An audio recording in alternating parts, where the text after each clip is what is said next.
Good morning mga ka-agri. Bali, nandito tayo ngayon sa ating dragon fruit na tanim mga ka-agri. Ngayon lang tayo medyo nakalugar mga ka-agri. Magano tayo?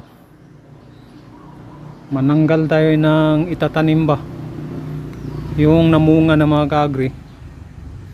Nilagyan ko ng palatandaan yun. Ito oh. Nilagyan ko ng tali yung mga namumunga na, tatanggalin ko, tapos yun ang itatanim ko. Paugatin ko siya mga kaagri.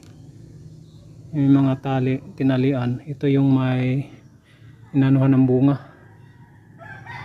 Ngayon, yan to.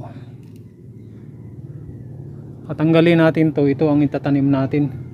Kasi itong mga to, bubunga na to eh. Mature na to mga kaagri, itong tanim natin na dragon fruit ay nasa mga mag-aapat na taon na or sobra ba.